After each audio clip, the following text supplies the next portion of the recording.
जय श्री राधे कृष्णा। रत्न विज्ञान के बारे में जैसा कि पूर्व के एपिसोड में आपको बताया गया कि रत्न का महत्व क्या होता है, रत्न किसे कहते हैं, कुंडली में रत्नों का क्या योगदान है और रत्नों का जो प्राचीन इतिहास और उनसे संबंधित कथाएं आपको बतलाई गई। आज के एपिसोड में आपको रत्नों का आधुनिक इतिहास बतलाया जाएगा कि रत्नों का आधुनिक इतिहास क्या है। रत्न मुख्य रूप से खनिज पदार्थ है। जैसे अनेक प्रकार के खनिज पदार्थ पृथ्वी के भूगर्भ में स्थित है, उसी तरह से रत्न भी,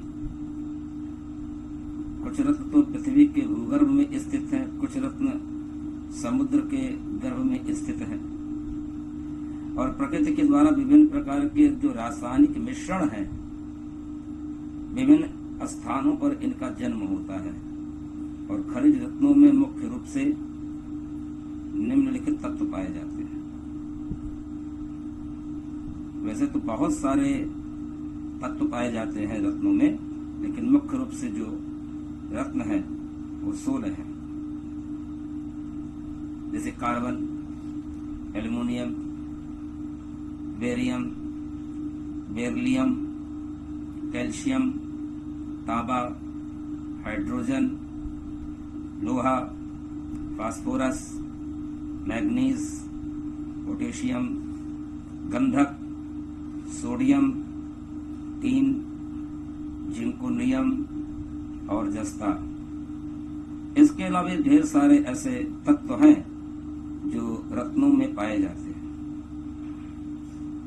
और ये भी एक बात है कि रत्न किसी एक रासायनिक तत्व से निर्मित नहीं होते कि किसी रत्न में केवल एक ही रासायनिक तत्व हो। एक ही रत्न में कई रासायनिक तत्व होते हैं और विभिन्न रत्नों में विभिन्न रासायनिक यौगिकों के मिश्रण अलग अलग मात्रा में होते हैं। इन कारण से रत्नों का रूप, रत्नों का रंग, उसकी कठोरता, उसकी चमक आदि विभिन्न पाई जाती हैं और उनकी चमक और उनके रूप, रंग, कठोरता के आधार पर उसको अनेक प्रकार के वर्गों में भी बांटा जाता है। कुछ रत्नों में केवल रंगों की विभिन्नता होने के कारण ही उनके विभिन्न नाम ग्रहण कर दिए जाते हैं और अधिकांश रत्न पाषाण एक कलातीय होते हैं, लेकिन कुछ सकरे भी पाए जाते हैं। और रत्नों के अतिरिक्त जैविक तथा वनस्पति रत्न भी पाए जाते हैं। जैसे मोती, मूंगा, ये जैविक रत्न है। तृणामणि, जेट, ये वानस्पतिक रत्न है। और खनिज रत्नों की खानें होती हैं। जैविक रत्न समुद्र में पाए जाते हैं, तो वानस्पतिक रत्नों को वन पर्वतों से प्राप्त करते हैं। तो यहाँ 3 बातें आई कि खनिज रत्न की खानें होती है, तो खनिज रत्न होते हैं धरती से निकलते हैं।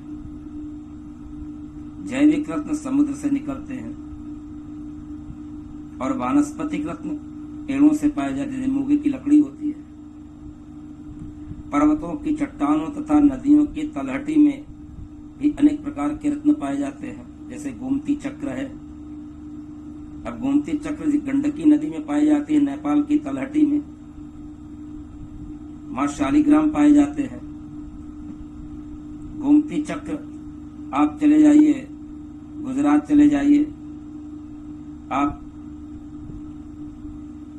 साउथ में, दक्षिण में चले जाइए, कन्याकुमारी चले जाइए, वहां आपको समुद्र के किनारे ढेर सारे गोमती चक्र आपको मिलेंगे। ये गोमती चक्र क्या है? ये खनिज लवण नहीं है, ये पर्वत चट्टानों से नहीं है, ये नदियों से निकली है, समुद्र से निकली है, इसलिए इसका नाम जैविक रत्न कहा गया है। अब आप पूछेंगे गोमती चक्र का भी प्रयोग रत्नों के रूप में किया जाता है? बिल्कुल किया जाता है। जैसे बच्चा अगर डर रहा हो, रात में चौंक जाता हो, तो चांदी में गोमती चक्र मढ़वा करके पहना लेने से बच्चे का चौंकना बंद हो जाता है। बच्चे के पेट में कीड़े पड़ गए हों, गोमती चक्र को आप पानी में डाल के रख दीजिए। 24 घंटे के बाद उसके जैविक तत्व गोमती चक्र के पानी में आ जाएंगे। उस पानी को बच्चे को पिलाइए तो पेट के जो कीड़े हैं, कीड़ों का शमन होता है। अनेकानेक अनादि कई प्रकार के प्रयोग होते हैं जो आपको आगे के एपिसोड में बताए जाएंगे। तो गोमती चक्र के भी कई प्रयोग हैं, रत्नों के रूप में किए जाते हैं। अच्छा, गोमती चक्र अन्य रत्नों में सस्ता होता है। दूसरी विशेषता गोमती चक्र की होती है कि इसकी कोई ग्रेविटी नहीं होती। अन्य रत्नों की ग्रेविटी होती है। कुछ रत्न 1.5 वर्ष के बाद उनकी ग्रेविटी खत्म हो जाती है, कुछ रत्न 3 साल के बाद उनकी ग्रेविटी खत्म हो जाती है, कुछ रत्न से 6 साल के बाद उनकी ग्रेविटी खत्म हो जाती है। तो रत्नों की जो ग्रेविटी होती है वो ग्रेविटी अस्थायी होती है, लेकिन गोमती चक्र की जो ग्रेविटी होती है वो कभी खत्म नहीं होती। अच्छा, रत्नों में भी कुछ ऐसे रत्न भी हैं जिनकी ग्रेविटी भी खत्म नहीं होती, जैसे लार्जावत है। अनेका और भी ऐसे रत्न है, तो आपको आगे के एपिसोड में आपको बताया जाता रहेगा। हम क्रमानुसार रत्न विज्ञान के बारे में चलेंगे, आपको विस्तृत चर्चा आपको बताएंगे। और अभी हम आपको इसकी तो एक भूमिका बना रहे हैं रत्नों की, कि पहले आप रत्नों के बारे में समझें, उनके इतिहास के बारे में समझें, वो कहाँ से कैसे पाए जाते हैं, इनकी काट क्या होती है, ये सब बातें हम इसको समझने का प्रयास करें। पर्वतों की चट्टानों तथा नदियों की तलहटी में भी रत्न पाए जाते हैं। कृत्रिम रत्नों का भी निर्माण होता है, कृत्रिम रत्न भी निर्माण किए जाते हैं। और कृत्रिम रत्नों का निर्माण जो होता है वो प्राचीन काल से होता चला आ रहा है। आधुनिक युग में तो ये बहुत पैमाने पर हो रहा है, बड़े स्तर पे हो रहा है। ऐसे कृत्रिम रत्न का भी निर्माण कर लिया गया है कि जिन्हें पहचानने के लिए बड़े बड़े जौहरी भी धोखा खा जाते हैं। आजकल बहुत ऐसे रत्न निकले हैं जो कि आर्टिफिशियल स्टोन तैयार हो रहे हैं। जैसे माणिक भी आर्टिफिशियल आ रहा है, नीलम भी आर्टिफिशियल आ रहा है, मुगा भी आर्टिफिशियल आ रहा है। नीलम में ब्राजील का नीलम बहुत ही सस्ता होता है। तो इसलिए कृत्रिम रत्न भी लेबोरेटरी में बन रहे हैं। अच्छा, कृत्रिम मोती भी बनाई जा रही है। तो अनेक प्रकार के रत्न कृत्रिम रूप में बनाए जा रहे हैं, लेकिन उनके गुण, उनके सौंदर्य, उनके प्रभाव में प्राकृतिक रत्नों का मुकाबला वो रत्न करने में सक्षम नहीं है। क्योंकि प्राकृतिक रत्न जो होते हैं, नेचुरल स्टोन होते हैं, वो नेचुरल होते हैं।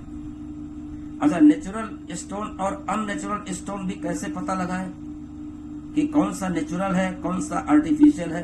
तो देखिए, उसकी एक बात है कि नेचुरल स्टोन जो होगा उसकी चमक बहुत ज्यादा तेज नहीं होगी, उसमें बहुत ज्यादा चमक नहीं होगी। और आर्टिफिशियल जो रत्न होंगे वो जरूरत से ज्यादा चमक होंगे। इनकी परख कैसे करनी है? जो बहुत जरूरत से ज्यादा रत्न चमक रहे हों तो उसका ये पता लगाना कि ये आर्टिफिशियल स्टोन है या ओरिजिनल है। तो आप एक गिलास पानी में भर के रख दो, किसी भी स्टोन को आप पानी में भर के रख दो, और 1 हफ्ते के बाद उस स्टोन को निकाल करके बाहर करो, तो आप देखेंगे कि उस पर स्टोन पर पानी की एक लेयर चढ़ जाएगी। उस लेयर को अगर आप हटा दीजिए हल्के से, तो असली स्टोन अगर होगा तो लेयर अपने आप हट जाएगी और उसकी जो ओरिजिनल चमक है वो आपके सामने होगी, जिस अवस्था में आपने स्टोन को पानी में डाल के रखा है। लेकिन जो नेचुरल होगा, पानी की लेयर, जो नेचुरल स्टोन नहीं होगा, पानी की लेयर अगर उस पर चढ़ गई तो वो जल्दी नहीं मिटेगी। लेयर तो लेयर वैसे ही बनी रहेगी, और दूसरा उसकी जो चमक थी, जो बहुत ही ज्यादा चमक रहा था, उसकी चमक भी समाप्त हो जाएगी। तो आगे के एपिसोड में आपको हम बताएंगे रत्न को काट क्या होती है, रत्नों की काट कैसे होती है। इस एपिसोड में बस केवल इतना ही, रत्नों का आधुनिक इतिहास। अब रत्नों की काटने के लिए आप हमारा अगला एपिसोड देखें, रत्न विज्ञान।